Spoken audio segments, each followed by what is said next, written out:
সপ্তাহের প্রথম দিনেই পশ্চিমবঙ্গের বিভিন্ন জেলায় শীতের আমেজ স্পষ্ট টের পেয়েছে মানুষ। Winter in Bengal.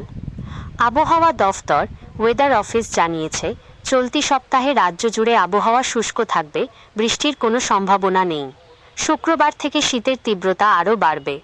কলকাতা ও সংলগ্ন জেলাগুলিতে দিনের তাপমাত্রা 15 ডিগ্রি সেলসিয়াসের কাছাকাছি থাকবে।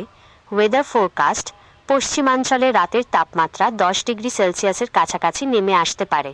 দক্ষিণবঙ্গ ও কলকাতা। দক্ষিণবঙ্গের জেলাগুলিতে শীতের তীব্রতা বেশি। রাত ও দিনের তাপমাত্রা স্বাভাবিকের নিচে থাকবে। কলকাতায় আজ সর্বনিম্ন তাপমাত্রা 15 ডিগ্রি সেলসিয়াস। সকালে হালকা কুয়াশা দেখা গেছে, তবে বেলা বাড়তেই আকাশ পরিষ্কার। দিনের বেলায় শীতের অনুভূতি থাকবে, বাতাস শুষ্ক থাকবে। সাউথ বেঙ্গল ওয়েদার, আর্দ্রতার পরিমাণ 40 থেকে 85% মধ্যে থাকবে। আগামী 7 দিন তাপমাত্রা 15-18 ডিগ্রির মধ্যেই থাকবে।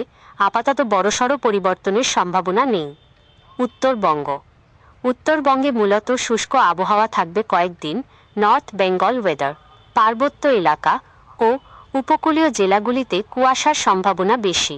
সকালে হালকা থেকে মাঝারি কুয়াশার কারণে দৃশ্যমানতা কমতে পারে, বিশেষত পাহাড়ি এলাকায় কিছু জায়গায় 100 থেকে 300 মিটার পর্যন্ত কমে যেতে পারে। উত্তরের উপরের জেলাগুলিতে জলপাইগুড়ি, কোচবিহার, দার্জিলিং তাপমাত্রা থাকবে স্বাভাবিকের কাছাকাছি। সিস্টেম ও বায়ুমণ্ডল। পূর্ব বাংলাদেশ ও সংলগ্ন এলাকায় আপার এয়ার সার্কুলেশন বা ঘূর্ণাবর্ত রয়েছে। উত্তর পশ্চিম ভারতে পশ্চিমী ঝঞ্ঝা চলছে। এছাড়া উত্তর ভারতে ওয়েস্টার্লি জেট স্ট্রিম সক্রিয়। অন্যান্য রাজ্যের আবহাওয়া। ছত্তিশগড়, মধ্যপ্রদেশ, ওড়িশায় শৈত্যপ্রবাহের প্রভাব রয়েছে। হিমাচল প্রদেশ ও উত্তর পূর্ব ভারতের অসম, মেঘালয়, নাগাল্যান্ড, মিজোরাম ও ত্রিপুরায় কুয়াশা থাকবে। ওড়িশাতেও রাত ও ভোরে ঘন কুয়াশা দেখা যাবে।